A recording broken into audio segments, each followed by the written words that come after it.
नमस्कार शेतकरी मित्रांनो, तर अखेर शेतकरी बांधवांची प्रतीक्षा ही संपलेली आहे। जसे की आतापर्यंत म्हणजे आपण नोव्हेंबर महिन्यापासून नमो शेतकरी महासन्मान निधी योजनेच्या 8व्या हप्त्याच्या प्रतीक्षेत होतो। तर ती प्रतीक्षा आता कुठेतरी शेतकरी बांधवांची संपलेली आपल्याला पाहायला भेटते। म्हणजेच आज आहे 25 मार्च आणि 25 मार्च रोजी शेतकरी बांधवांच्या बँक खात्यामध्ये नमो शेतकरी योजनेचा 8वा हप्ता जमा होणार अशी माहिती आपण सोशल मीडियावरती ऐकत आहोत, पाहते आहोत। आपणही यावरती व्हिडिओ बनवलेले आहे। तर मित्रांनो, खरोखर आज शेतकरी बांधवांच्या बँक खात्यामध्ये नमोचा 8वा हप्ता जमा होणार का, यासाठी कोणते शेतकरी बांधव पात्र असणार आहे, संपूर्ण माहिती आपण या व्हिडिओमध्ये जाणून घेणार आहोत।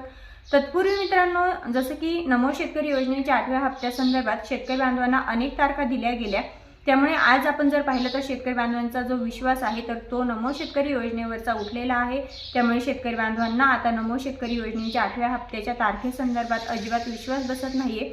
परंतु सध्या जे अर्थसंकल्पीय अधिवेशन चालू आहे, तर या अर्थसंकल्पीय अधिवेशनामध्ये कालच्या दिवशी म्हणजे 24 मार्च 2025 रोजी अनेक शेतकरी बांधवांच्या प्रश्नांवरती महत्त्वपूर्ण असे निर्णय घेण्यात आलेले आहेत। त्यामध्ये महत्त्वाचं म्हणजे नमो शेतकरी महासन्मान निधी योजनेचा 8वा हप्ता असेल, त्यानंतर पीक विमा असेल। जसे की खासदार सुप्रिया सुळे यांच्या माध्यमातून शेतकरी बांधवांच्या प्रश्नावरती काल अनेक प्रश्न उठवण्यात आलेले आहे सभागृहामध्ये, आणि असेच जर प्रश्न शेतकरी बांधवांच्या प्रश्नावरती उठवत राहिले तर मात्र नक्की शेतकरी बांधवांच्या प्रश्नांवरती राज्य सरकारला विचार करावा लागेल आणि लवकरात लवकर शेतकरी बांधवांना जे काही योजना असतील त्यांचा लाभ देणं हे महत्त्वपूर्ण असं ठरणार आहे।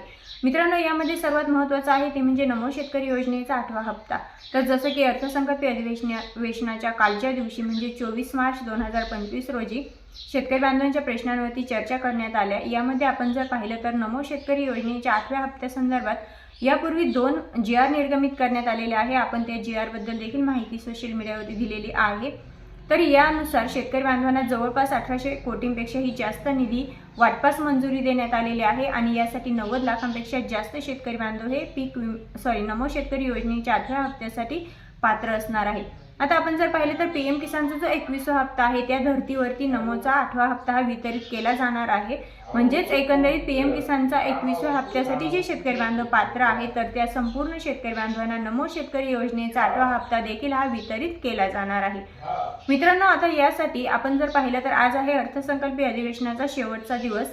जसं की 1 महिन्यापूर्वी अर्थसंकल्पीय अधिवेशन हे सुरू झालेलं आहे, आणि या संपूर्ण 1 महिन्याच्या कालावधीमध्ये शेतकरी बांधवांचे प्रश्न असतील, अनेक इतर प्रश्न असतील, यावरती या अर्थसंकल्पीय अधिवेशनामध्ये चर्चा करण्यात आली। आणि यावरती काल शेतकरी बांधवांच्या प्रश्नावरती मुख्य म्हणजे नमो शेतकरी योजनेवरती प्रश्न उपस्थित करण्यात आले, त्यावरती मार्गही काढण्यात आला। आणि मग आज आहे अर्थसंकल्पीय अधिवेशनाचा शेवटचा दिवस।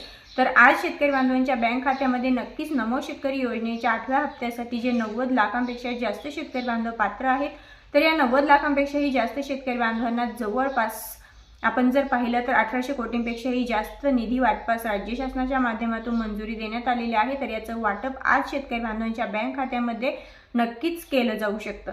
आता शेतकरी मित्रांनो, शेतकरी बांधवांचं असंही म्हणणं आहे की यासाठी कोणते शेतकरी बांधव पात्र असणार, तर ज्या शेतकरी बांधवांना पीएम किसानचा 21वा हप्ता भेटला ते संपूर्ण शेतकरी बांधव हे नमोच्या 8व्या हप्त्यासाठी पात्र असणार आहेत। शेतकरी मित्रांनो, आता तुमचा महत्त्वाचा प्रश्न आहे की आज शेतकरी बांधवांना जसं की नमोचा 8वा हप्ता जमा होणार आहे त्यासोबतच 9वाही हप्ता जमा होणार का, तर असं होणार नाही। फक्त आणि फक्त राज्य शासनाच्या माध्यमातून नमोच्या 8व्या हप्त्याच्या वितरणासाठी 1800 कोटींपेक्षा जास्त निधीच्या वाटपास मंजुरी देण्यात आलेली आहे, आणि हा जो 1800 कोटी रुपयांचा निधी आहे हा एकाच हप्त्यासाठी पुरेसा आहे। म्हणजे फक्त आणि फक्त 8व्या हप्त्याचं वितरण केलं जाणार आहे, आणि राज्य शासनाच्या माध्यमातून पुन्हा आता शेतकरी बांधवांना नमोच्या 9व्या हप्त्याच्या प्रतीक्षेतच राहावं लागणार आहे। म्हणजेच एकंदरीत राज्य शासनाच्या माध्यमातून नमो शेतकरी योजना जी चालवली जात आहे यामध्ये खूप दिरंगाई केली जाते। जो हप्ता आपल्याला नोव्हेंबर महिन्यामध्ये शेतकऱ्यांच्या बँक खात्यामध्ये जमा व्हायला हवा होता तो आज मार्च मध्ये जमा होत आहे। म्हणजे एकंदरीत खूप विलंब झालेला आहे, आणि असं असताना आज 9व्या हप्त्याचाही कालावधी संपलेला असताना शेतकरी बांधवांना अपेक्षा होती की नमो शेतकरी योजनेच्या 8व्या हप्त्यासोबतच 9वाही हप्ता आम्हाला वितरित केला जाईल, परंतु तसं झालेलं नाहीये। तर फक्त आणि फक्त 8वाच हप्ता वितरित केला जाणार आहे, आणि 9व्या हप्त्याची पुन्हा शेतकरी बांधवांना प्रतीक्षाच करावी लागणार आहे। शेतकरी मित्रांनो, ही होती नमो शेतकरी योजनेच्या 8व्या हप्त्यासंदर्भात महत्त्वपूर्ण अशी अपडेट। पुन्हा भेटूया अशाच माहितीसोबत, तोपर्यंत जय हिंद, जय महाराष्ट्र।